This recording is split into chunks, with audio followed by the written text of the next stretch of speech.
It is lights out and away we go. Hello, racers. Welcome to episode 12 of the Hard or Soft Formula One podcast. My name is Adrian Huff, and I'm joined as always by my co host, RJ McCullough. How are you, RJ?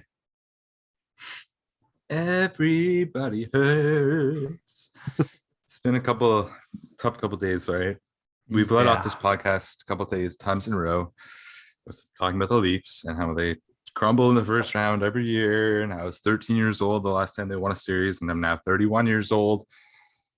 Well, just one series. You have to win four to win the championship, but just one series. But they blew another 3-2 lead, and they lost again. So here I am with Lewis struggling and the Leafs losing and my favorite football team, the Bills, collapsing in historic fashion in the AFC Championship game. And sometimes you just look at yourself in the mirror and you're like, why am I a sports fan? But here I am. But then on top of that, Tiger Woods is back this week because we got the PGA Championship. So I got something to look forward to. And there's also, for those who aren't big golf fans, the name Phil Mickelson might not, I think everyone knows Phil Mickelson. Oh, yeah. But he is in a absolute just spin cycle of terror right now. He was probably the most popular player, arguably, on the PGA Tour. And in the last year, he's gone from winning one of the biggest tournaments at 50 years old and being a hero to dropping off the face of the golf tour to the point where they aren't even allowing him to play in the tournament that he won last year because he is whatever happened to Tiger Woods when everyone was talking shit about Tiger Woods back in the day. It's that bad, but worse for Phil because he apparently has horrible gambling debt. He is trying to leave the PGA Tour for this Saudi golf tour, which is ridiculous. And the PGA Tour doesn't want him to. And it's just going to ruin his reputation. And there's a book coming out tomorrow that's going to just detail all the dirty little secrets about his life. And as a Tiger Woods fan, I got to say, I feel a little justified because Tiger got torn to shreds. I know I'm going on a rant here, but Tiger got torn to shreds for his, cheating, which is horrible, but that's his personal life. And now Phil, which my previous media endeavor was in the golf world. And the first thing I ever overheard from another professional golfer was about Phil Mickelson was his nickname that people call him on tour is Fig Jam, which stands for fuck, I'm good. Just ask me. So this has been a long time coming for Phil. And I know that's a little bit of a long rant, but I'm here for it. And I've already pre-ordered this book that's coming out tomorrow. And I'm excited. So Tiger's coming back. I'm down bad. I'm down real bad right now. So I need something good to happen in my life. Lewis winning this weekend would be great. But I'm gonna let you speak because I'm spoken for about 5 straight minutes. Dude, no, you're good. Like you just blew my mind. Like I think if I could name two, if you told me to name 2 golfers, I would have said Tiger and Phil. Like those are the only 2 I know. That is fucking crazy. Like honestly, I love reading. Like I don't like reading like celebrity or athlete like drama. Like even I was like way super young when the Tiger Woods bullshit happened, but that's never interested me. But like when you hear about like gambling debts and like all this like dirty money or like backdoor deals, like I love like any of that shit. Like that is it feels like the PGA is getting a little bit of the FIA treatment. Yeah. Well, just real quick, he lost apparently $40 million in 4 years gambling. Oh my God. And like this is a guy that's made hundreds and hundreds of millions of dollars, but the fact that he was in financial trouble, like it's fucking insane. I can't wait for this book to come out tomorrow. I'm just gonna devour it. Dude, yeah, you'll have to tell me how that is if I should read it, even if I'm not a golf fan. I'll read anything if it's interesting. Exactly. But yeah, I'll let you know. First of all, it's amazing that you can even make $40 million from golf, let alone gamble it away. I mean, I know Michael Jordan like has some gambling problems, but not problems. He just enjoys gambling. But there's some conspiracy theories to that one that are for another podcast, probably not for our F1 podcast. But yeah, that's for our second podcast we're starting called Soft or Hard. Yeah. All right, let's get into some F1 shit. Yes, we got some shit. We do have a little bit of shit. We're gonna get to the main shit that I know you're looking forward to. Well, not looking forward to. You're very angry and passionate about and I cannot wait to hear it. But first, we were going to go over it in last week's episode, but we had just so much to talk about what with Miami that we did not have time. So there was a Twitter thread that was doing some rounds during the Miami GP, and it gives us a little bit of insight as to the history and the finances behind Formula One and Liberty Media. So I'm going to run through these. I'm going to run through God damn it. I'm going to run through these tweets so we can learn a little bit about the history of Liberty Media and Formula One.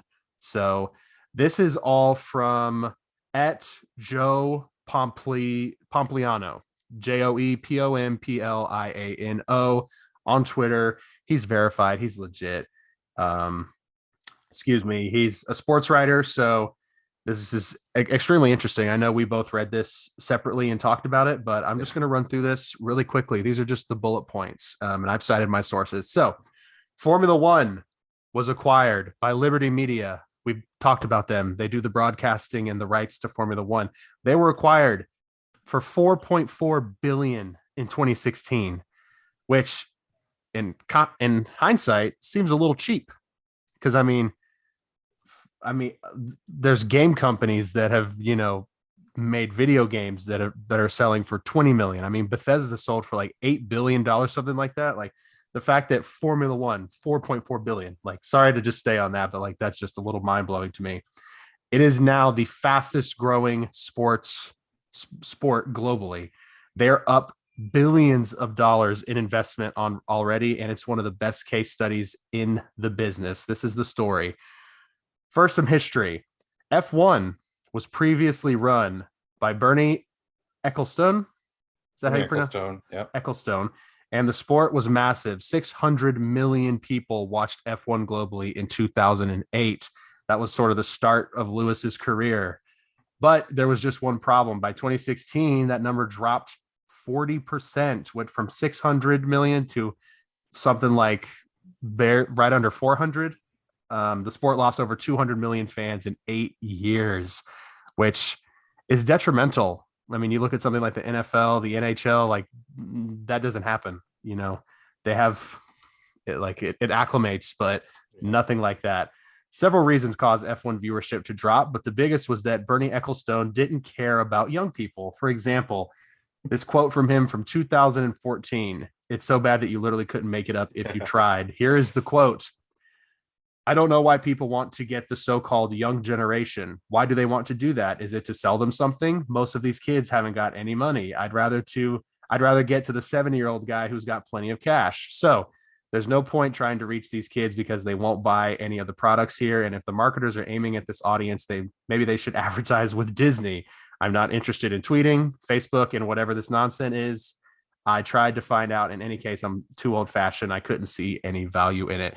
And it's a little bit of a spoiler alert. I'm sure you could tell by the title. We did have a very special guest. You'll hear our interview at the end of the show. We brought this up briefly, actually, Bernie Ecclestone. And I don't know. I mean, it's such a contrast between, because now F1 is all social media. All the teams are constantly posting TikToks, Instagram, like nonstop. So just seeing that, just 6 years ago is crazy. This is where Liberty Media comes in. They saw a global sport with millions of existing fans that were under monetized and had the opportunity to expand geographically. So they acquired Formula One in 2016. But to turn the business around and make it profitable, Liberty Media knew that they needed the United States. Why? Because it's the most lucrative sports market globally. Duh. We love our balls. For example, our bars and our balls in our cars. For example, F1's global fan base is 2 to 3 times larger than the NFL's, but the NFL brings in 8 times more revenue annually. Yeah, I mean, we like to spend money. The NFL in 2017 made 17.6 billion in revenue. The MLB made 10. The NBA made 8.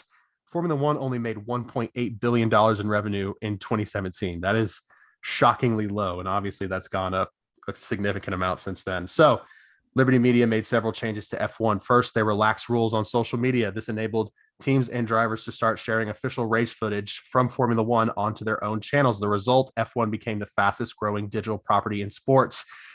Whoever thought of that, thank you. We love posting F1 clips to our channels. It gets us lots of views. We love it. Thank you.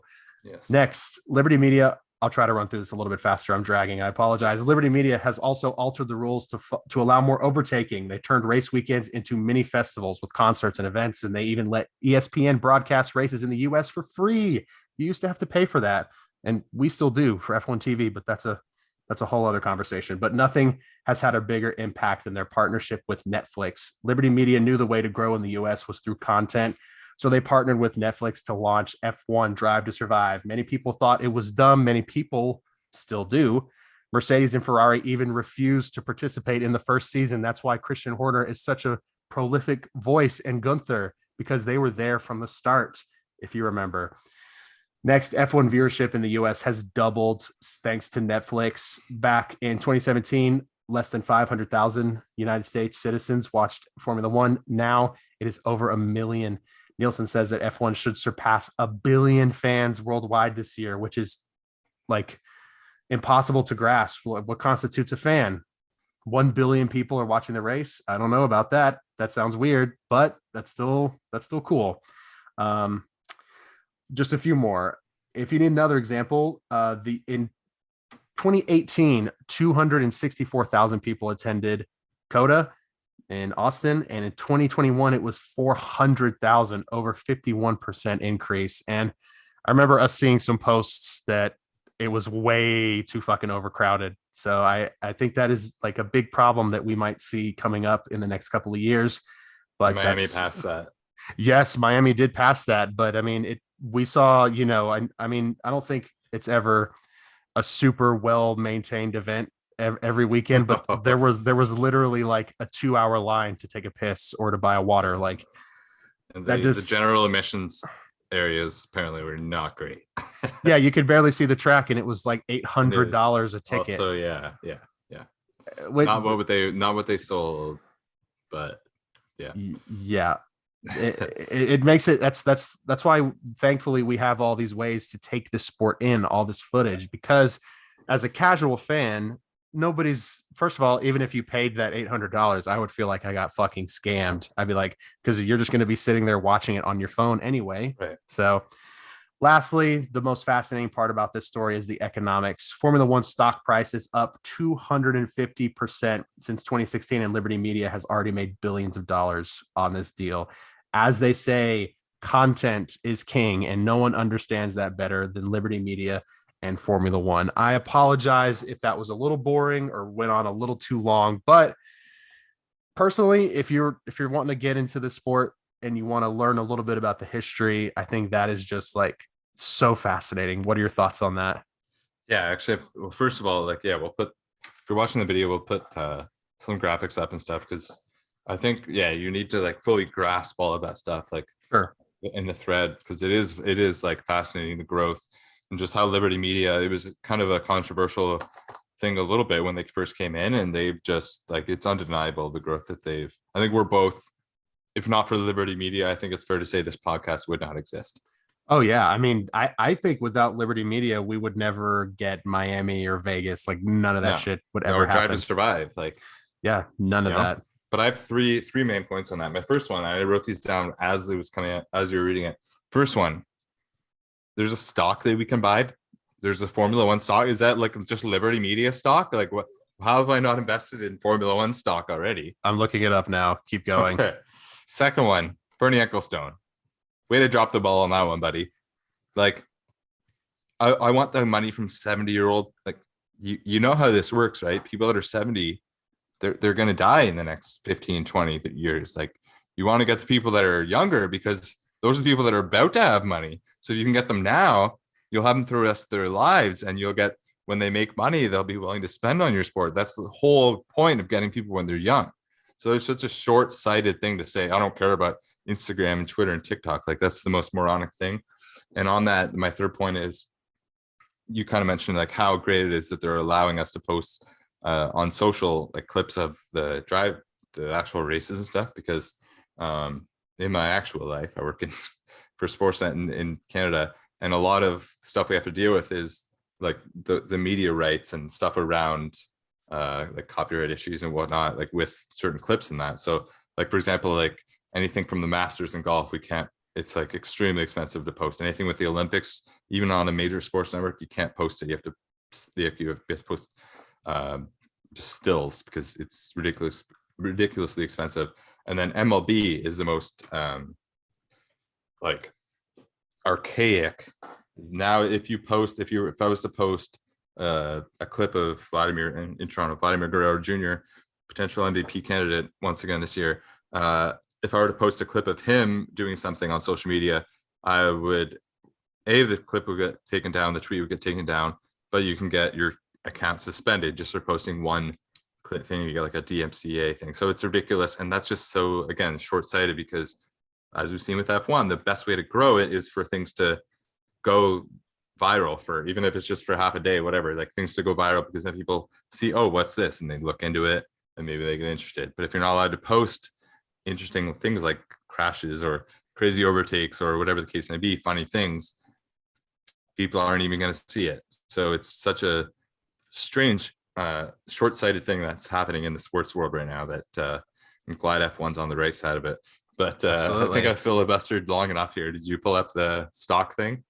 Yes. So Liberty Media F1 stock is actually down today. That's surprising. It's trading right now at around, well, when I say it's down by about 1, but it's down by 0.67. I don't know shit about stocks, but it's trading at 55.41 per stock. So I mean, you could feasibly get a share of Formula One.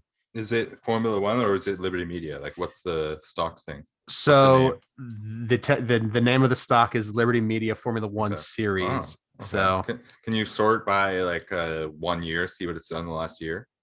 Yes, actually I can. Oh, that's 1 month. Oh my God. Yeah. So May 19th, 2021, the stock was at 39.53 and its peak has hit 63.15 on April 21st of this year. So it's at 55. So it might be a good time to buy. Yeah. I mean, yeah, absolutely. There was a huge drop today. It was at 51 on May 9th, but it's just the last year has just been insane. There was the biggest dip was, oh, wow. What happened in March of 2020 that would cause the stock to plummet? I can't remember. Anyways. I try to block out that period of time in my brain. So it's pretty much melted my brain. Like that whole, like that year was like, it's just all a blur. Trying to recover. Yes. But yeah, I want to get into, do you have anything else on that, or can I start talking about Lewis Hamilton? Yes. The one last thing is that there were over 100 million people, 108.7 million people watching Abu Dhabi live in 2021, which I think is unbelievable. I think that broke like I think that was like the most watched live Formula One race, if I remember correctly, definitely of the last few seasons. I don't know if that's like the biggest record ever. So sorry if I'm wrong about that, but yes, let's move on from that. It's a bit nonsense. Yeah. But Lewis Hamilton has been in the news, not because of his poor car performance, but because of his fashion, his bling, as you might say.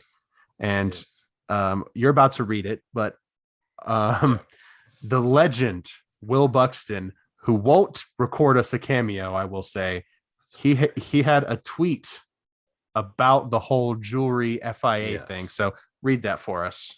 Yeah. So there was an article that came out about how the FIA may ban Lewis Hamilton from racing in Monaco, which, I mean, there's no chance that actually happens, but that's the ground they're standing on right now. Anyways. So Will Buxton, in response to this, says,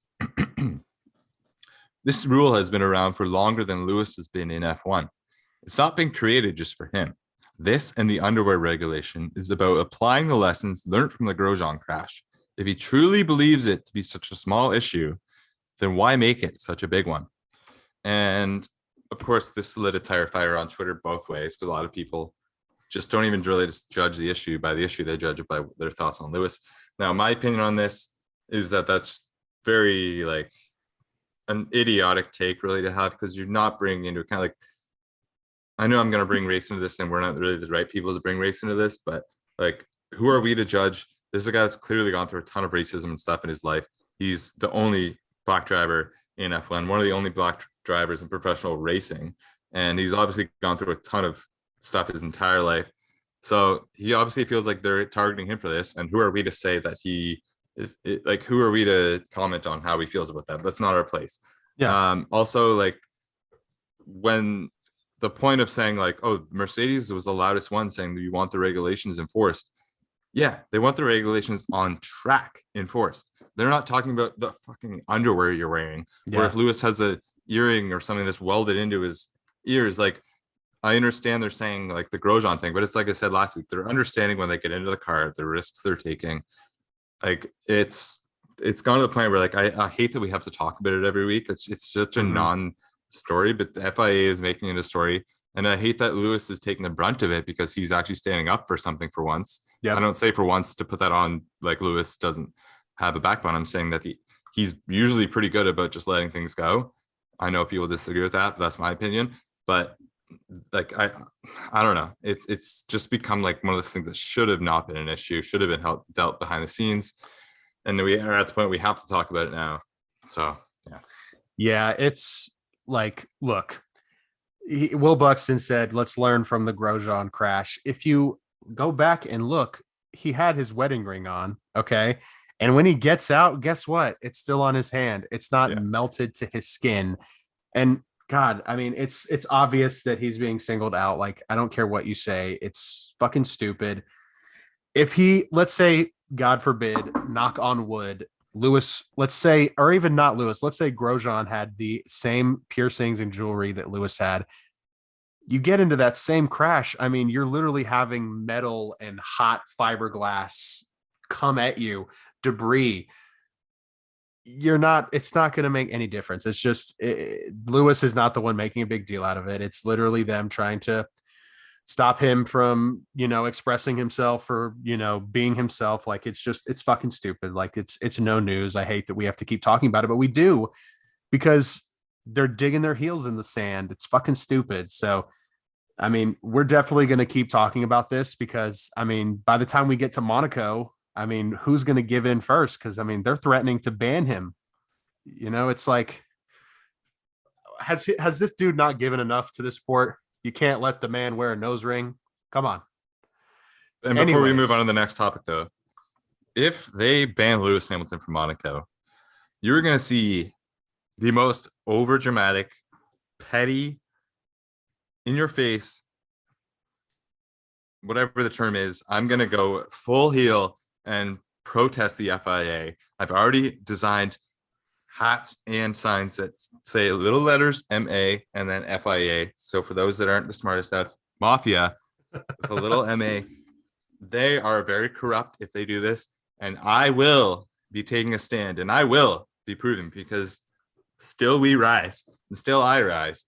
And we will not stand for this, Adrian. We will not stand for this. We won't. Because this would be like, imagine if they were like, hey, Max, your dad's an asshole and we've arrested him for abusing your mom, and therefore you're banned. I know I went real with that, but and now we're banning you for the next race. How would you feel about that? Yeah, I mean, it's not fair. Yeah, no, it's not fair. It's sarcasm, okay? No, I mean, this is also partly a comedy show, so people that it's audio only may not see my face. I'm joking. Yeah, no, of course. We of course. One last thing about this. The chairman of the GDPA, that stands for the Grand Prix Drivers Association, which I think it should be GPDA, but whatever. GPMA just sets up. I'm not gonna say it, but that really sets up for your mind can run wild with that. Yes. GPMA. I'm not. The chairman of the GDPA, his name is Alex Wers. He says that the Formula One jewelry ban is done for the right reasons and that he is backing the FIAs. I know Lewis actually removed some of his jewelry to comply, but he's still threatening to sit out. So, I mean, we'll see. I doubt this will come to a head in Spain. I'm pretty sure they gave him 2 races. So after Spain is Monaco, yeah? Or Yep. is there? Yeah. I So think it's Monaco. Spain, Monaco, Baku, Canada. Yep. So it should all come to a head in Monaco. So that's going to be fun to see. But speaking of Monaco, do you want to talk about what happened in Monaco the other day to our Monaco native? Yes, our good friend. Sorry, I'm gonna try and pull up Our good friend. my good friend, Mr. Monaco Mule. Oh my Charles. god. So sorry, I'm gonna have to pull it up at some point. We'll put it in the video. I was gonna say it off as if I knew it off the top of my head, but he's had a long string of difficulties in Monaco as a guy that's from Monaco. But yeah, he was driving. I apologize because I had the article up, but I lost it. But also this stupid time thing came back. Mhm. So yeah, anyways, Charles Leclerc, Monaco native, he's had his issues in Monaco, but he was driving. There was like a sort of a historical race in Monaco of like track cars that used to be in F1, stuff like that. Max Verstappen was there to watch it. Charles Leclerc was driving it. He was driving a Niki Lauda's old car from, I believe, 1976 off the top of my head. And so one of the most classic cars in F1 history. And he crashed. He crashed the car. Then now he says that there was a brake issue. Some people are trying to break it down as if he was the one that just had like a clutch, a gear change issue. I mean, I'm gonna believe Charles because who am I to not believe Charles?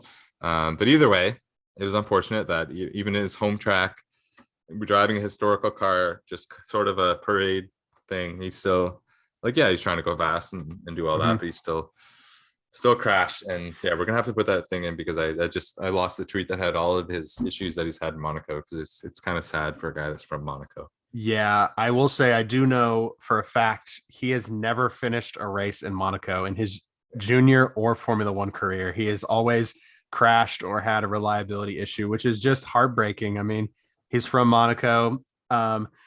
We do know, though, that a photographer actually captured, you can see the front brake failing, and you see before as he brakes, the part falls, which causes him to spin out. So people were clowning on him. He's an amazing driver. He just is like, he might have the worst luck, which is amazing considering he is in the lead of the championship right now. But it's like, yeah, of all the places, I know, of all the places to have a shunt, it was there. Just unbelievably terrible. But we will move on to the upcoming GP. We're not going to do too much because we are starting our preview series. We are going to start releasing preview audio only podcasts about half an hour long to sort of set up the GP. So that's going to be coming out this. I think we were going to record it after the free practices on the Friday. So Saturday, look out for that. Okay. So starting with Spain, transitioning off of Monaco, it's going to be a big weekend. Of course, we are going to have our preview to the race beforehand, but we want to go over a couple of things. RJ, do you want to kind of run through some of the basics really fast? Absolutely. First of all, I just got a notification on my phone right here about the Toronto Maple Leafs, and I just saw that Mitch Marner, one of the star players on the Leafs, got carjacked. Any Leafs fans out there, just don't do that. That's not cool. Like, yeah, we're all mad about the Leafs losing, but like, come on. I hope it's just a coincidence. But like, yeah, that's fucked up. Come on, that's scary. We're better than that. Yeah, we're better than that. But anyways, back to F1. So I had to get that off my chest. Spain, we got, but this is, as Andy said, I keep going back to this. We're going to have to give Andy another shout out because he was great. Absolutely. But this is the first main big upgrade place for a lot of teams. And Aston Martin are kind of taking that route. They're running 2 different cars this week, which I don't know that I've seen an F1 team really like. There are obviously always like differences between the cars. I don't know if I've ever seen an F1 team come out and just say like, we're literally running 2 different cars. Like, it's a different model of the car. Am I wrong on that? Like, did I read that headline wrong? Like, Stroll's staying with the new car, or Vettel's getting which one's getting the new car? And what's going on here? So yeah, I don't know the technicalities if they're having to call it a new model because of how many upgrades they're doing, or like if this is a new version of the car. But Seb is running the old version, and Lance is going to be Lance is running the new version. That's Mr. Stroll putting his foot down. Daddy's Dad. Yeah, he's got Daddy's credit card. Dad, I want a new toy. Don't give car. I want to be world champion. Yeah, come on, I'm better than Seb.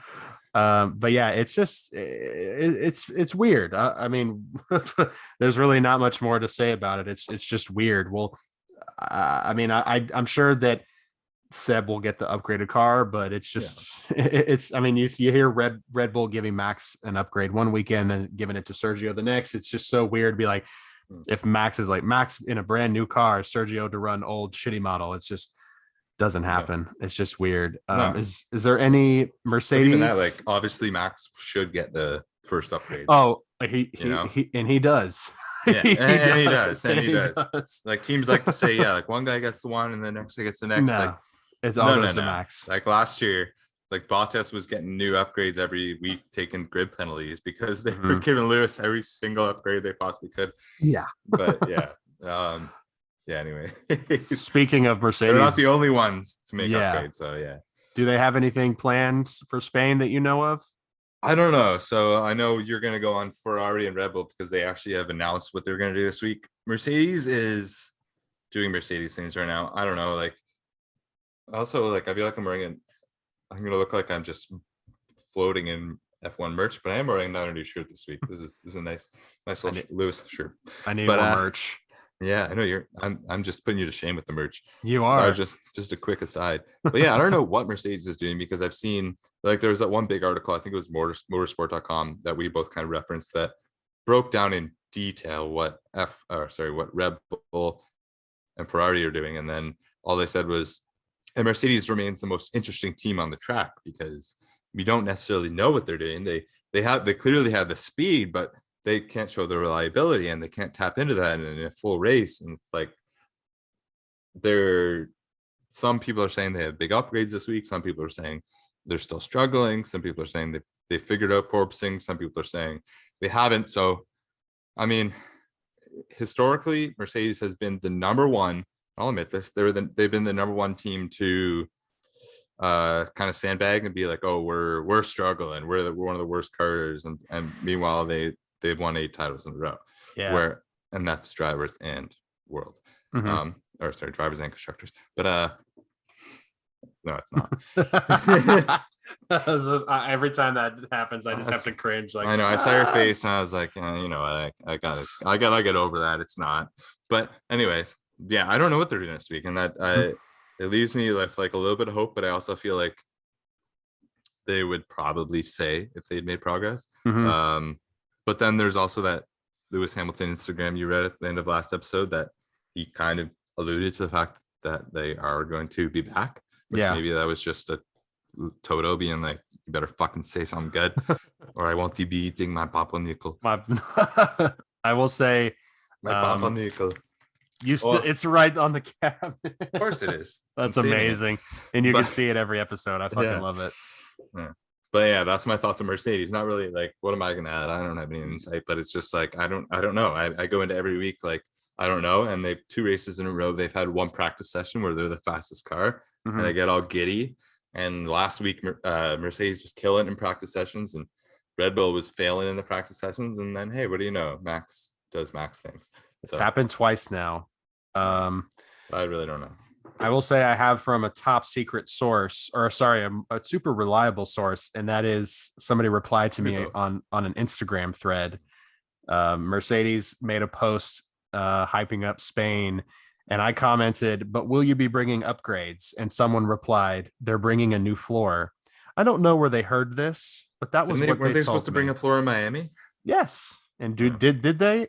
We don't know. I'm sure we could find that out, but they bring new stuff every weekend. But of course, this is Sainz and Alonso's big home GP. It's super, super exciting for them. Sainz is definitely on, hopefully, the upswing if he continues with just point finishes, podiums, not even necessarily a win. A win would be ideal for him, but hopefully he's on the upswing and he can keep these upgrades going.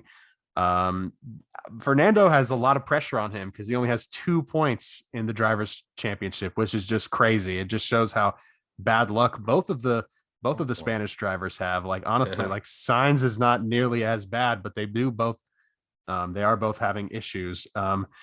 Alpine has not announced any upgrades. The only 2 teams that have for sure announced upgrades are Red Bull and Ferrari. I'll run through those really fast. Ferrari is bringing a new floor, skids, and a diffuser. Red Bull will introduce some redesigned parts and could save up to 7 kilograms in weight. An updated floor, a diffuser, end plates are also expected to debut. According to RN365, Red Bull only used no more than 18% of their total development budget of this season so far, contradicting the previous rumors of 75%. So people were thinking that they had already spent 3/4 of their budget, but it's looking like they've spent less than a quarter. And the Barcelona package is apparently not going to be the biggest upgrade from Red Bull this year, and that the biggest Red Bull package that we're going to see will come sometime around Silverstone. That's all we have. I think that is honestly fascinating. Like it's crazy. I mean, we don't necessarily know exactly what's true, but if it is true, the fact that people were theorizing that they had spent almost their whole budget when in reality they've spent way less, it just wow. I mean, we'll see how much exactly truth there is to that, but it's a lot. I will say it is a lot. Do you want to what are your thoughts on the Red Bull news? Not the best. Does it make you want to snap like a cookie? Snip like a cookie. Yeah, it absolutely does. Okay. How are they 18% when they spent every last penny on Helmut Marko's Underhouse fucking toupee? Actually, he doesn't even have it to compete last year. How are they possibly having only at 18% of their budget when they're already saying they have a new crazy upgrade coming in Silverstone, and they're already like they've already somehow in the past few weeks become the fastest car on the grid? I don't believe they're at 18%. I don't think that's just pure pettiness being like, I don't want to believe they're at 18%. Yeah. So if they're at 18%, you can kind of almost like associate the budget cap a little bit with like progression. Like if they're only 18%, that's like they have 80, pardon my math, but 82% left of what they could possibly do. They're only 18% of what their car could do. I know it's not an exact correlation, but like, fuck me. It's like they're gonna be Mercedes for this whole entire until 2026. They're Mercedes. Lock it down. Like it's done.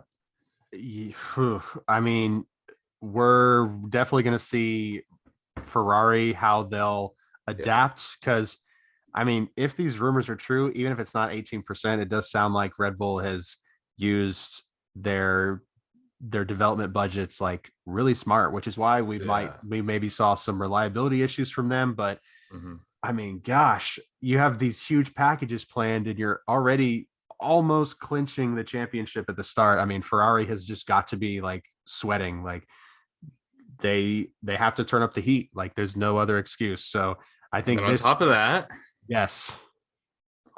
we can they're not only gonna have the fastest car, but they've got fucking go ahead. So yeah, you're referring to his record.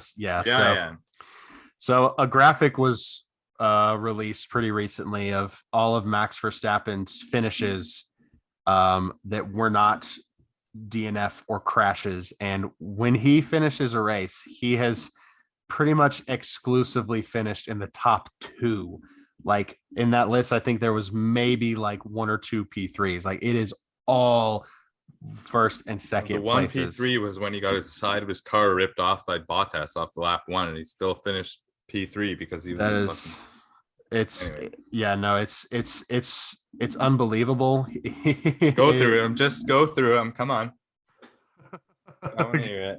Well, we don't have to. I won't make you sit here and listen to every Sorry, one we'll put of the his. graphic in the show. My hair's Yeah, broken down. I'm a mess right now. I genuinely feel bad because it's not fun to. I want you to do have to do a punishment. What is going on? I know gosh, Oh, we will hope. Well, God, I hope next year you'll have a little bit more luck. I hope this year you have some more luck. yeah, Like, thank you. hopefully, let's get Signs a win. I want to do a damn punishment. It's time. I'm having too much luck. Signs Lewis or Perez. One of those, like, Yeah. you need to do a punishment. Oh my gosh, I do need Or to do Russell. a punishment. I'll take Russell. Russell, yeah, there's lots of contenders, but I think it's going to be super, super interesting. Spain has always hyped up. I've seen a couple of posts that people think that it's a boring GP, but I mean, you see that every fucking weekend. It's just They changed the track though. They did change a couple of turns. The worst part. Yeah, the worst part of the track, which is nice to hear. So that'll hopefully make for a little bit better racing. The new cars. Yes, the new cars. I think. Sorry, I know. No, you're good. A little bit. I think this is going to be a really good test because this isn't necessarily the best passing track, but it's not the worst. But Monaco is obviously the worst, and that's next. I think this is going to be a really good test for if the new cars are going to work on Monaco, because there's been a few stories this week about Monaco might not be making it on the future of F1 because it's not like they've kind of timed out Monaco. So if they're able to pass well this week, I'll kind of have some hope for Monaco. So at this point, Monaco is just as beautiful and as cool as it is. It's just whoever finishes first or second in qualifying is winning the race. So yeah, pretty much if you get pole in qualifying, your goal is don't crash, which Charles can't seem to do.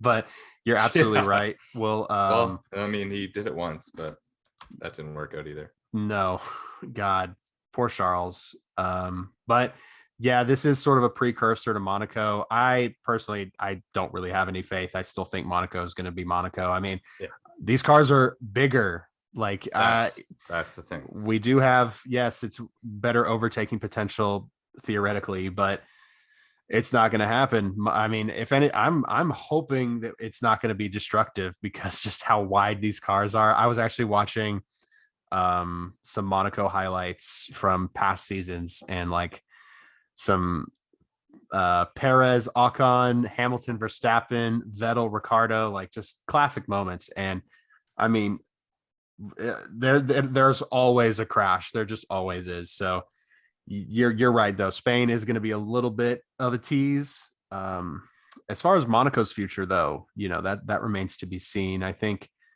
if we have a super, super boring race this year, I'm not going to necessarily be super heartbroken if we don't see it necessarily return every single year. So, but like I said, that remains to be seen. Yeah, no, absolutely. I agree. Yeah, not really too much more. Like I said, we're going to do a big, trying a new little thing this week, doing the preview episode on the Friday. We're probably going to record Friday night, so it'll be out Saturday morning. Yep. Because at this point, like without the cars, seeing the cars on track, without seeing the upgrades, without it, like it's kind of hard to give you a really in-depth analysis of what's going to happen besides like just our opinions. And we'd rather be able to give you some actual insight into what's really going on. So yeah, some updated info.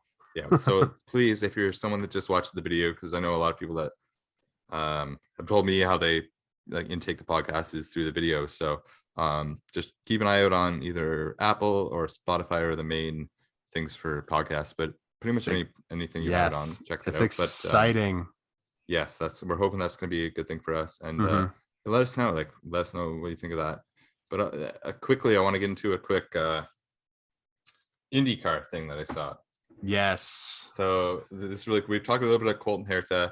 He's the best. He's the next driver.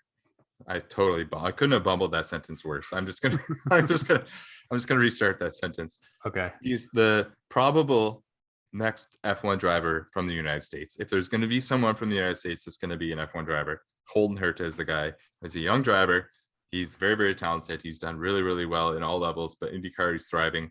I believe he's like 24 years old or something. His dad was an F1, or not F1, but his dad was a race car kind of legend. So anyways, we've talked about him before, but this weekend he won the race in Indianapolis. They're having the Indianapolis 500 May 29th. So that's certainly coming up. And so anyways, last weekend, we both shared this clip amongst each other. It's really cool. He was, the race was like really, really interesting. I recommend maybe checking out the highlights if you haven't seen it, but there was a couple like bursts of rain, and there's a lot of strategy changes and tire changes and pits and whatnot. But Colton Herta was tracking down the guy in front of him, and he almost lost it. Like he almost completely lost it. He was on slicks in the wet. He was taking a turn and he almost completely lost it, but he managed to basically just drift his car around an entire corner. Mm-hmm. And then I think it was on like the next corner or maybe the next lap that he ended up overtaking and getting into first. And then he won, which now places him. He's 6th in the driver standings.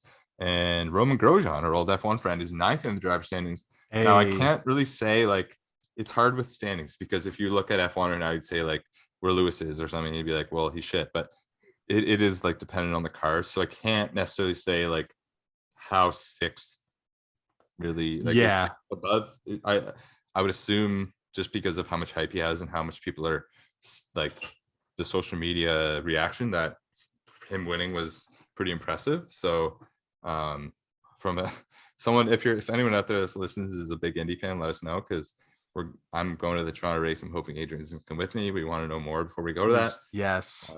But yeah, that was really, really cool highlight. Anyways, my point was really, really cool highlight of him just drifting around a corner when he could have easily just spun out or just bundled his whole race. Yeah, it's such a sick clip. He like the way I mean, it literally looks like a movie. Like you just have to see it. We'll put a clip in the actual video format, but if you're listening on audio, definitely give it a watch. It is like so cool. I am very excited to start expanding my Indy knowledge because I know very little. But yeah, me too. I only know basically those 2 drivers, and then there's a couple that used to be in F1, but yeah, it's very little. But between Montreal and Toronto, which is like Montreal F1 is mid-late June, coming up to a month from now, and then the Indy and Toronto is about a month after that. So I'm gonna use that time to kind of catch up on Indy. But what else we got here? Well, yeah, I wanted to just hear some pronunciations here from so we're gonna wrap up because we've been going with the interview. We don't want to go too long, but so we got the Spanish Grand Prix this yes. weekend. We're gonna do our preview, of course, as we've mentioned. But I wanted to hear you try and pronounce. I put it in the notes. Yeah, I'm looking at it right now. I think I got it. Oh, yeah, I don't think it's not that hard. It's not that hard, but I think with our different accents, it might be funny for other people. Now, do I say this in my American accent, or should I go the offensive route and add a little Spanish flair to it? Ooh, I like that science flair. Give me one in your normal voice, and then give me one how you think the proper way to pronounce it is. Okay. And then I'll do it. My voice. My voice. My voice. I sound like Lance. Like Borat. Yeah, my voice. My voice. God. Okay. Circuit sorry. Circuit. So American. Circuit. God. Circuit de Barcelona, Catalonia. Now, if I was going to talk like a Spanish man, I would say Circuit de Barcelona, Catalunya. Something like that. Oh, that was so good. Holy shit. I like how you didn't see my Canadian over here. I'd say yes. Circuit de Barcelona, Catalunya. But I kind of mixed that. Let me Circuit de Barcelona, Catalunya, as I would say as a Canadian. But Circuit de Barcelona, Catalunya. I'd like to put a little French Spanish on there, you know. That'd be my European flair. Circuit de Barcelona, Catalunya. Catalunya. That's a little bit of sex appeal on there. Hey, I like it. One of my friends is in Italy right now, and he said he's been throwing a lot of these out there. Well, yeah. Hey, pizza. Hey, hello, pizza. Give me a pizza. Pizza alla vodka, pasta alla vodka. I can't even say that properly. All right, so I also just want to mention, I told you this earlier. So as an avid watcher of sports in this country, I don't know what's going on up here, but as an avid watcher of sports in this country, I saw my first F1 Montreal Canadian Grand Prix commercial today. And I was trying to find it on Twitter because I wanted to send it to you so I could get your opinion on it. I couldn't find it, but I will find it at some point. If I can find it before we post, I'll put it in the video. But it gave me chills. It was really cool. The like phrase, I guess, was mind the wall of like the race, because they have like they call it Champions Wall, like that last turn. And let's Yeah. play the video game. It is a big there's some crashes that are gonna happen at that wall. But yeah, it was like mind the wall was like the phrase of it. But it started with Latifi's face, which wasn't great. No Lance Stroll. Maybe they showed his car, but not his face, unless I missed him. But yeah, a lot of like Lewis Hamilton wins the Canadian Grand Prix.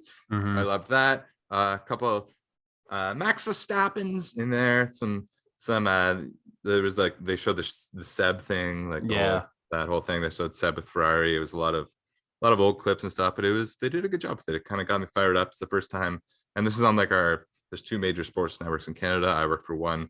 This was the other one, but I hold no grudge against the other one. They play F1 races. It's called TSN. Yeah, good commercial. First time I've seen them advertising, and it's like a month out. So I was glad to see that. Got me pumped up. Thought it was pretty funny that they didn't have Lance Stroll, and they had Latifi. That is funny. Yeah. I mean, Lance is the 3rd most marketable athlete. So I mean, I know that graphics just gonna haunt me. Oh my gosh. But yes, I can't. I mean, like those trailers like give me chills. I can't even imagine the feeling of knowing that you're going to get to be there to experience it live. It's going to be awesome. You got a little bit of time to wait, but it's rapidly approaching. Yeah, and we're making some plans. We've got a few little things cooked up for especially if they ban Lewis from Monaco. I'm going hard, but in general, we're gonna try and grow a little bit. I'll be here home base down in the south, being like, send me a video of the cars. Send me a video of them going fast. But yeah, I'm still excited I'm excited for you, and I'm excited to see just the behind the scenes that I get to see that not everybody's going to get to see. So that's going to be fun. But before I'm going to sign us off here. But as you can tell, this episode's not over. We had a very, very wonderful guest. We had a bit of a time limit, so it wasn't as long as we would have loved, but hopefully we'll get to have him on again at some point in the future. But we really had a great time. Josh Revell, he's a YouTuber, over 350,000 subscribers. I give a whole introduction. So that's about to come up. We ask him lots of questions about his past and all that stuff, Formula One, current season, all that jazz. So give that a listen. If you're listening to this, you've almost certainly watched one of his videos or seen his content or one of his tweets, something. You've got to be familiar with the guy. So give it a listen. It's coming up.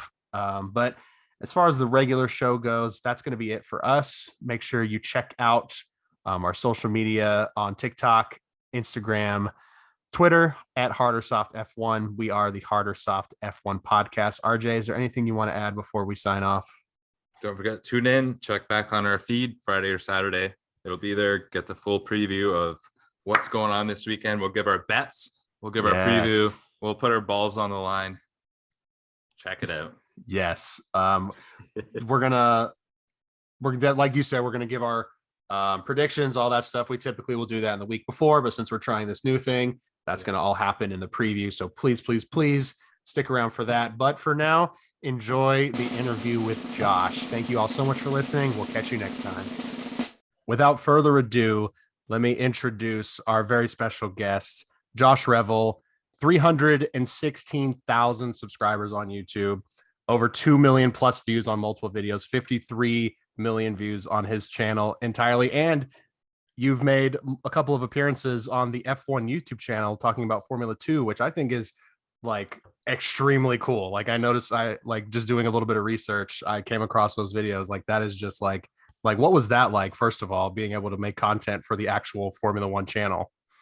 I mean, like, first of all, when they came to me and said, hey, the email came up. It was like the official Formula 1 email. I'm like, oh crap, they finally got me. It's like, well, it was good while it lasted. And then I read the email and they're like, oh, we're big fans of the channel. Do you want to do some collabing? I'm like, yeah, okay. Am I being punked? Like, what's this all about? You want to collab? And yeah, they were like, well, we want to get more sort of involved with the community and sort of all that. So basically, sort of, getting more into what the viewers would want, which is more sort of informal sort of approach to video making. And I was like, yeah, okay, let's do it. And they said the only things you can't do is like, okay, here we go, is take the piss out of drivers. I'm like, damn it, okay, that's my niche, but all right. Take the piss out of the cars. I'm like, okay, there's 30 minutes of ranting gone. They just said basically just don't defame the sport or its drivers and just go from there.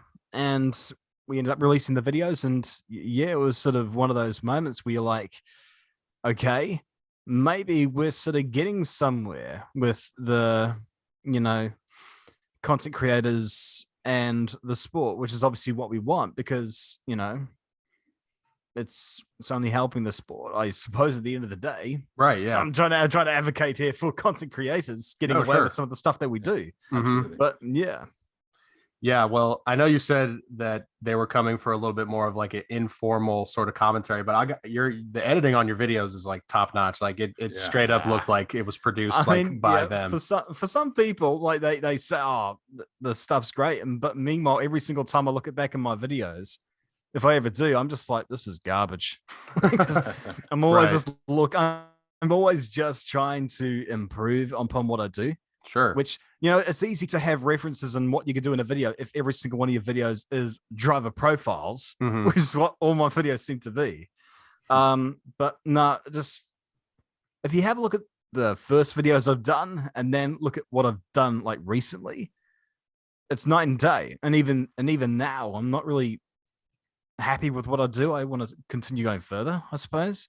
Sure. So yeah, it's a constant sort of trying to do better, I suppose, in the video editing. But I mean, yeah, like, of course, if these opportunities are going to come up, then I'm certainly going to endeavor us to sort of push even further in the development and all that stuff. And the same applies to everyone else. But, like, I mean, when I started off, there was like no one really there. I mean, there was Eldas, WTF1, who sort of ran their own territory for a while.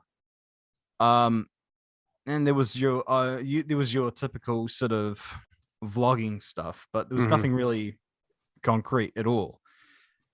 But now there's a plethora of them out there, all doing their own sort of things. You know, you got like Tomo doing his vlogging and designer stuff. You've got John Warren and Eldas doing, their story time stuff. Got my clown show, doing what I do every now and again. Just, different pockets of different people doing their own stuff. And it's great, because it just, again, there's something for everyone out there. Yeah, absolutely. Yeah, no, it's really cool to hear that. So we'll obviously get into, we have some actual questions about your, what you do in your process and whatnot. But so I'm from Canada. He's from America or United States, however you want to say it. You're obviously New Zealand. So I don't know too much about New Zealand. So I was looking up before the show, I was looking up some facts about New Zealand. And the thing I kept coming across was that there's more sheep than people in New Zealand. And I'm sorry, but that's the thing that comes on Google. So I need an explanation. I don't even know if that is like a sort of one of those old wives' tales or memes or whatever the hell. But I mean, you do travel in the rural areas and you look at the country, you look at the countryside and you're just like, all right, we've either got a good export game going on here or we've got a really weird fetish going on here. So either one or the other. No, it's always been like one of the key sort of exports of this country. So, I mean, I don't know. I've never looked into that legitimately, but it's always been sort of again, the sheep thing's always been a meme in New Zealand for sure. Okay, so on a bit more serious note, so that actual F1 talk, that little guy in your video, like the little animated character, how did you come up with that? Like what was that? Like I love how it just pops up and that gives his little opinions and stuff. Like where did that come from? And like I don't know if this is a weird question, but like how old are you? Because it seems like you're like killing it for what you're doing. If you can call that information, if you can call that animation, Okay, the yeah. crudest animation of all time.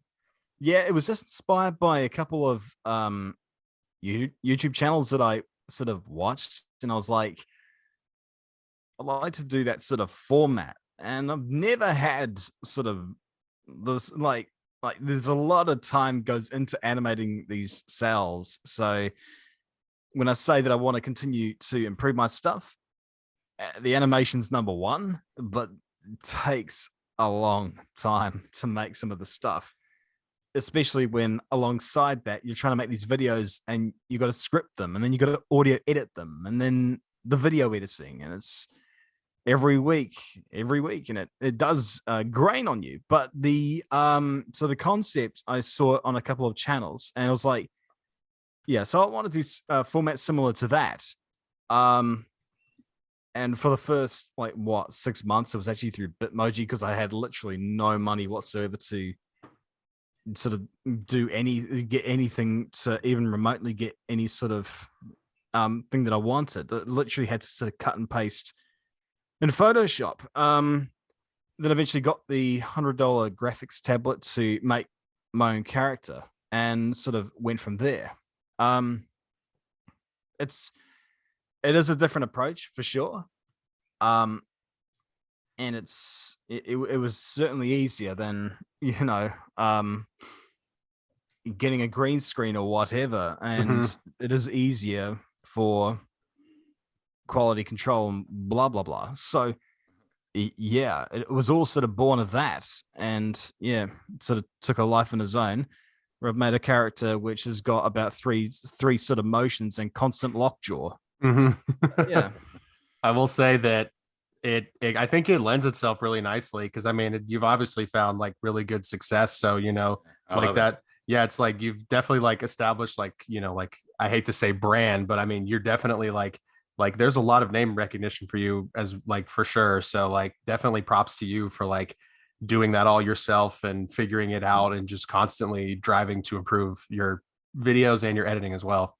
Mm-hmm. Yeah, no, go ahead. I didn't have much to say, to be honest with you. Okay. It's sort of the lack of sleep starting to catch up on me. No, you're good. I was just gonna ask, how did you get into F1? Like, when did you start being a fan? Like, what? Because we're in North America, we're the classic, like, not gonna lie, Drive to Survive, when it first started, it both got us hooked. So we've been in for like a few years, maybe a little bit longer than most North American people, but we're not that long into it. So we're curious, like, what got you into it? How long have you been into it? Well, it's a bit difficult to ask me what was the first Grand Prix I've ever watched. I don't know. Like, it's like, because the thing is like, I know what the first Grand Prix I remember was the 2004 German Grand Prix. Or was it 2003? I mean, even I don't know, but must have been watching stuff before that. Okay. It's obviously when you're that young, because I'm a child of 95, so I'm 27. Okay. But right in between us. So basically, I think around about sort of 3 or 4, I was introduced to like the local racing scenes, and I was bought a PlayStation 1 console for like my 5th birthday, whatever it was. The first game I got on it was Formula 1 2001.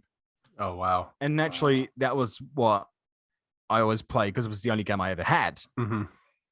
And, sort of got into the sport from there. I was already interested in cars and racing cars and stuff, but that was where I was introduced to Formula 1.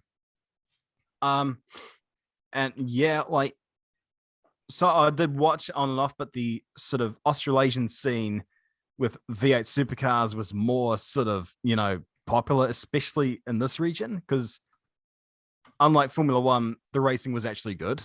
I'll take the piss out of the sport every day of the week. Oh, yeah. But yeah, like, I think Formula 1 really started to sort of gain.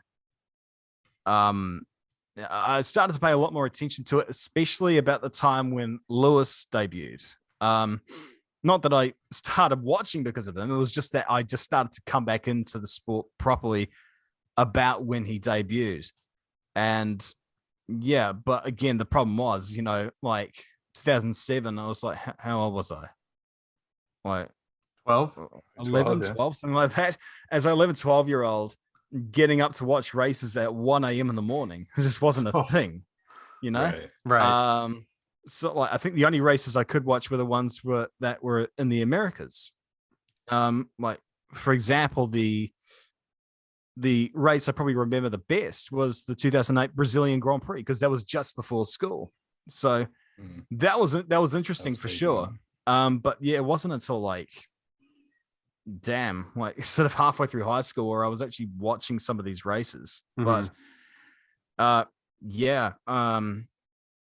it was all just, you know, I think the games really had a lot to lend, you know, to me getting into Formula One, because again, actually watching the races wasn't something that I would do until like a week later on sport highlight shows. So yeah, it's a hard life. It's a hard life as a Kiwi Formula One fan with all these time zones. I mean, time zone's still a problem now. It took like 3 times to appoint this podcast interview. I know. Yeah. No, seriously. We were saying that when the Aussie Grand Prix, like we're seeing a lot of people in North America complaining, and we were like, all right, we can't complain on the 1 week that we have to wake up or stay up till 3 a.m. because you guys are dealing with this literally every single week. Yeah, I remember as well, like the opening Grand Prix in Bahrain this year. I looked at the times, I was like, come on. Like, I think the coverage started at like what? This is like for Formula 2 and Formula 1 combined. Like coverage would start at like 11 p.m. and would finish around about 7 or 8 a.m. I'm like, come on. Oh my God. Like, Grand Prix starts at 3 a.m., 4 a.m., something like that. So you could not have a worse time for a Grand Prix to start, because it's too late to stay up and too early to get up. Yeah. Like, it's tough. But yeah. Wow. I can't believe you have to like endure that on a regular basis. Like, props to you. Like, Jesus Christ. Like, anybody listening, you do not have a right to complain unless you're from Australia or New Zealand. Yeah.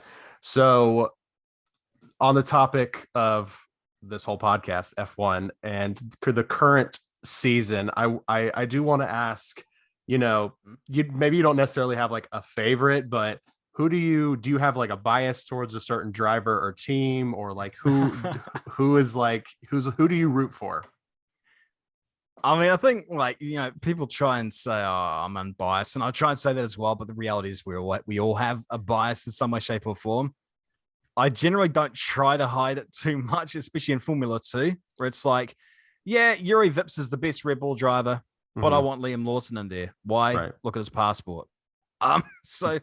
But with Formula 1, yeah, I've just been, you know, I've sort of been intensely involved with the sport, and just, you know, I'm just such a freaking fan and connoisseur of the sport, where it's just like, to me, I just want what's best for the sport, rather than saying, oh, okay, I want this driver to win and so forth. Like, to me, if I have a favorite driver in the sport and he's underperforming, then I'll just say, oh, he's underperforming. It's just that simple. Whereas, you know, people will try and say, well, it's because of this, because of that, blah, blah, blah, blah, blah. You know, do I have any favorites in Formula 1 right now?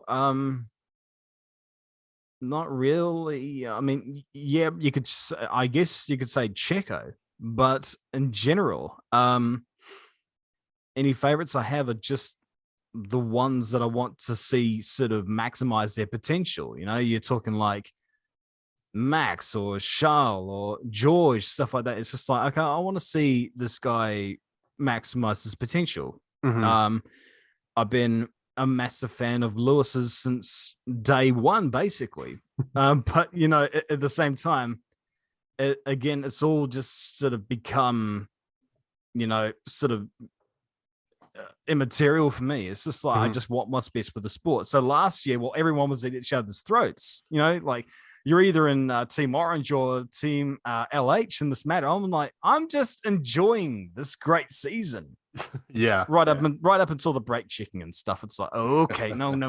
Yeah. I don't want any of this. I'm not. But yeah, it's yeah, if you had to ask me if I had a favorite, if I had one, Checo. Otherwise, yeah, yeah. Especially nowadays, picking sides can really land you in hot water. For sure. Yeah, I guess that lends nicely to one of the questions we had. I mean, I'm a Lewis Hamilton fan, Mercedes fan. He's a Rebel Max fan.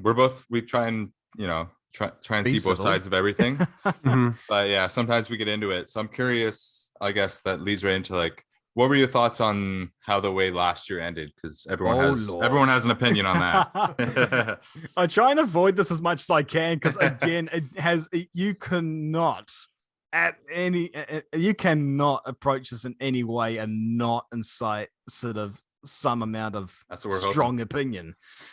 There's always going to be, like, doesn't matter which way you go. You're gonna get hurt over this. Yeah. Yeah. Like, look, that was Lewis's race. And, you could say that the Merc was the fastest car by a country mile, and it probably was, but that's motor racing, like it's, he had that race. He controlled it beautifully. People say, oh, at the start, at the hairpin, he cut and he didn't concede the position. It's like, it doesn't really matter. He was probably going to run away anyway. Mhm. So like in that context, it was his race. Now, when it came to that thing and Latifi crashed into the wall, you can argue two ways about what happened next. So you could say, well, Merck should have come in and put it for tires as well. They should have anticipated that Red Bull would have come in as well. But then you could also say, well, Red Bull would have stayed out and then hope that the safety car would have finished the race. Personally, what I wanted to see, and what I think a lot of people really wanted to see, was the championship not end under a safety car, Mm-hmm. Yeah. And I was hoping that, and like, I mean, yeah. I don't know. It's that conflict, isn't it? Like, Mm-hmm. I felt so shit for Lewis, about what happened. Yeah. Mm-hmm. But at the same time, it wasn't as if this guy had completely been like DQ'd over some bogus reasons. It wasn't as if, anything massively malicious happened. Like, and people will argue against this.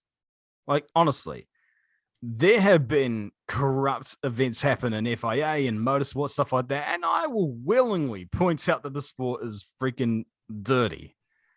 This wasn't one of those moments. Like, it was a screw up.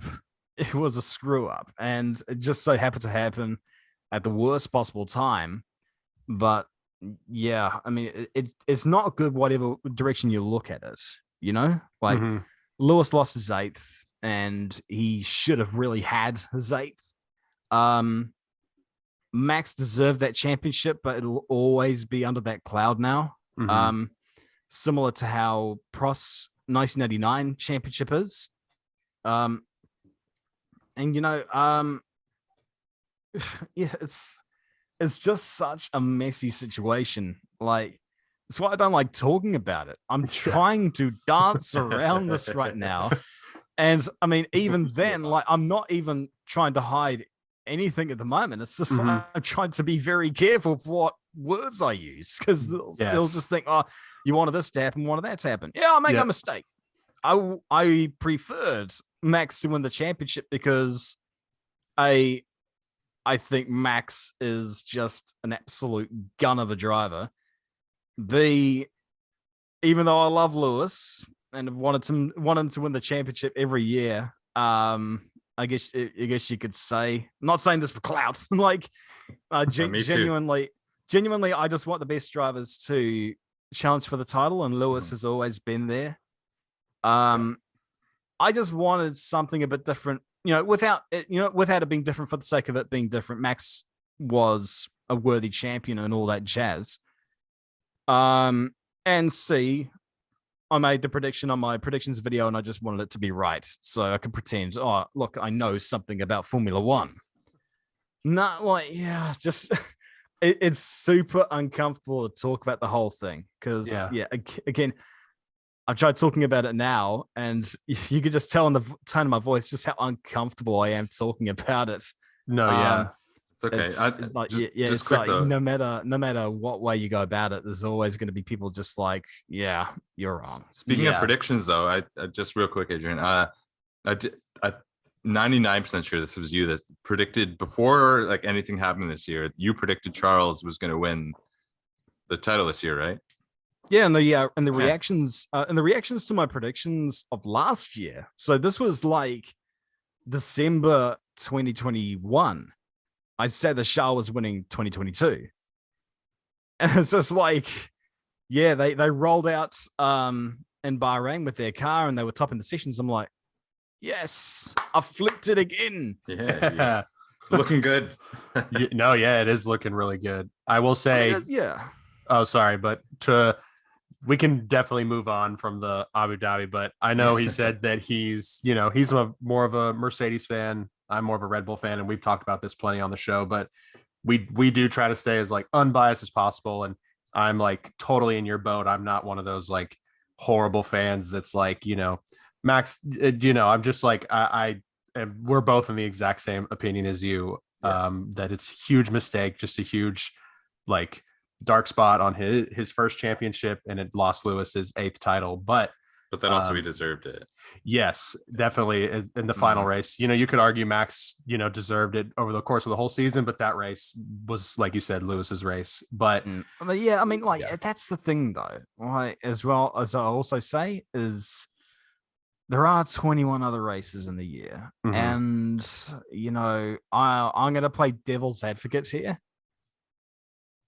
If Lewis didn't magic in Baku, this wouldn't be a thing. Magic. Like again, Silverstone racing incident. Max's tire blowing up in Baku. Yeah. Yes, exactly. In Monza again, I think that was just total racing incident. People say, "Oh, Max shouldn't have passed around the outside." It's like, what? So you don't want him to race? No, like it was just a consequence of the stupid sausage curves and open wheelers just doing what open wheelers do, playing wheels, and the damn thing just gets thrown into the air. That was a total haphazard incident. But as much as I think highly of Max, where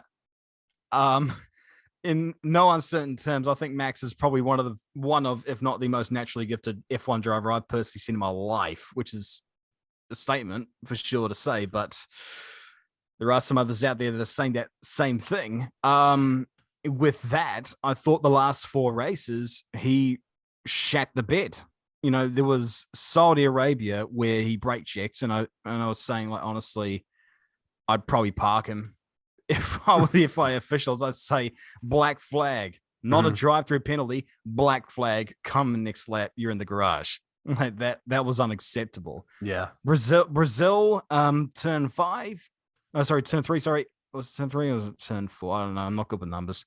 But no, did he say he missed the braking zone or whatever? It's like, Max, come on, you know what you were doing, man. Like that was just ridiculous. Penalty was warranted for sure.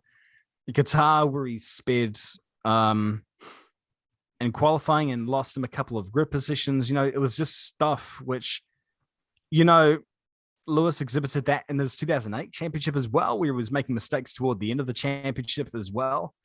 But yeah, it was just like it is a championship at the end of the day. There are going to be some races where just stuff's not going to go your way, where results are going to be totally skewed and what forth, like 2019 Canada, where really Seb should not have lost that race, and the rest is history. At the end of the day, that's why I say that's racing. It's not a case of, oh, that's how it is. It's just like, that's just the nature of the sport.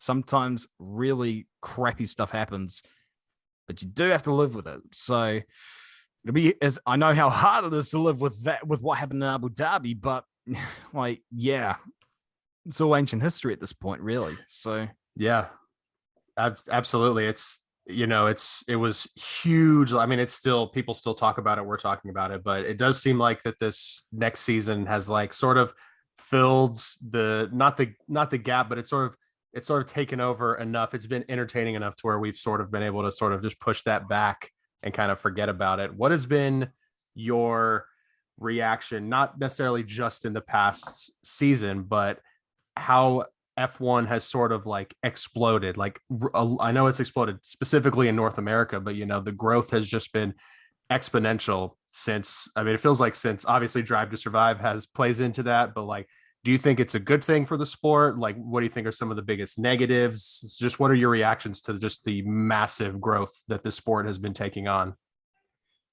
yeah, Bernie Eccleston previously ran Formula One, and while he did make it into a giant, into the 90s, 2000s, stuff like that, there came a point where he was running it like a Russian underground poker club.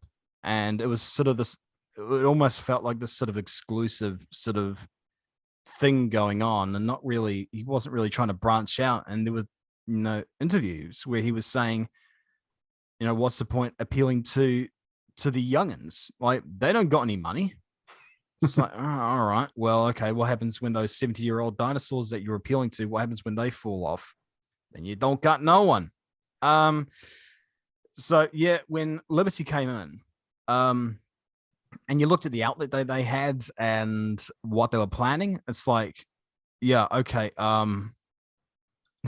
this could work if they appreciate the history of the sport and so forth. Since then, they've really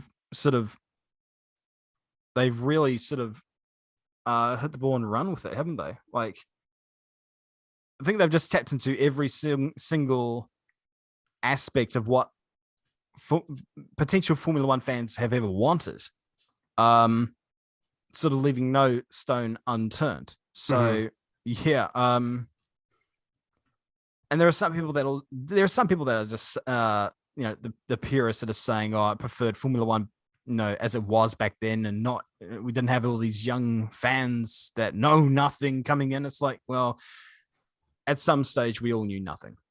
Right. We're all new fans at one stage or another. And it's best that we have this many fans, because, it's only going to get bigger and better and so forth. So yeah, it's noticeable. It is noticeable. Like, there are people that never watched Formula One in their lives, and they're now coming into it, and there's so many of them. So yeah, it's done wonders for the sport. And I'm sort of, yeah, some people aren't too happy about it, but they're miserable.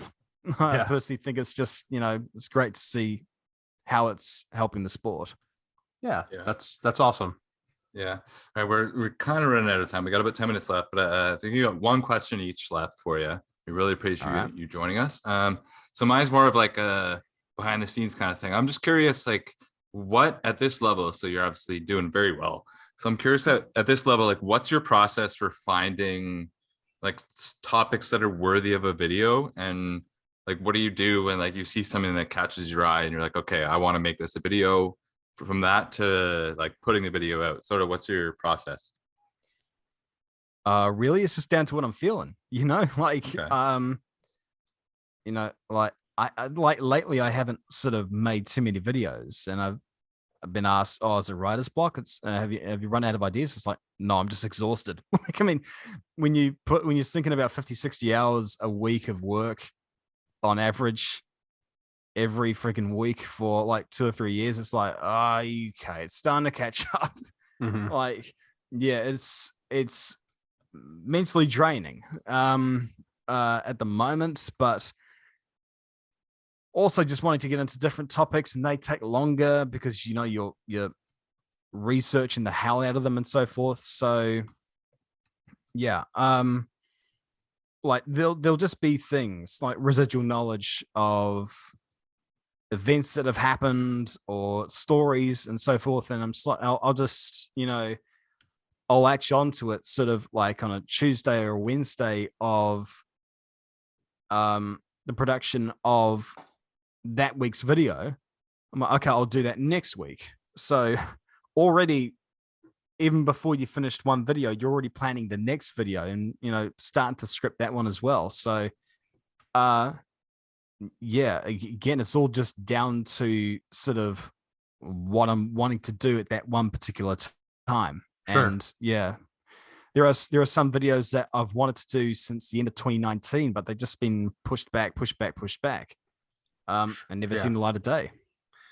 With your schedule, that's honestly not surprising. I mean, it's commendable, just like how often you pump out content. Like it's really it's unbelievable. Like just like you said with your workload, like, me and RJ, we split the workload, and even then we still have time or trouble balancing our work life and personal life and podcast life balance. I know how hard it is to sort of commit to sort of editing these things, and that's why I say to any content creators, I'm like, if there's one piece of advice I have to give you, just don't burn yourself out, because if you work yourself through the burnout, you got no idea how hard it is to get yourself back after that.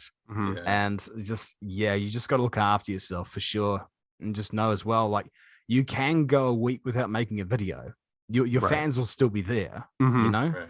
Important thing is that you deliver what you want to do, what you want to see out there. And I've done that with some videos where it's like it's going to be a week delayed, because I want it to be of a certain quality. It gets released then, and yeah, it's all worthwhile. So yeah. Interesting. Yeah, I think that's a really healthy attitude to have, because I feel like, specifically, not necessarily Formula One, but with social media culture, it's all about, grinding, hustling, like just nonstop, killing yourself basically. So that's definitely some like refreshing advice that we have not really gotten a lot of. So we won't hold you too much longer. We appreciate you coming out and coming on our show. So I'm gonna kind of give you a double final question. Okay. So Spain is coming up this next weekend. Do you think Mercedes has a good chance of bringing an upgrade sustainable, of putting them more sort of at the same level as Red Bull and Ferrari? And sort of not necessarily a tie-in, but the second part to this question is, who do you also want to see next on the Formula One grid that's not currently on the grid? All right. First question. I don't know. I mean, Mercedes say a lot of things. They say, "Oh, we got to fix now. We got to fix now." Oh, there are several avenues of development. It's like several avenues. Like that either signifies that you guys have spent a lot of time researching, or you got a car that's totally erratic, mm-hmm. and that you got something which is temperamental as well. Like, I think that Merc, I don't even think knows what it wants to do, mm-hmm. let alone what the engineers, think it wants to do. So I think they'll get on top of it relatively, just not yet. I'm not entirely sure when it will happen, but it will be on the absolute border's edge of when Merc can have at least one of its drivers battling for a title. Right. So yeah, like, it'll be touch and go, I think, for Merc to even be anywhere near the Drivers' Championship this year. I don't think it'll happen in Spain, though. Sure. I think Spain will be more a Ferrari affair, but we'll have to see, though. Mm-hmm. It is good, though, to head into a season and into a race, not really know, or preferably be more than two teams, but not really know who's going to take the spoils. As for who should be in Formula One that's not currently in Formula One right now, well, sort of depends. I mean, like Oscar Piastri for sure. Teo Porcher's also in that argument. Liam Lawson's there as well.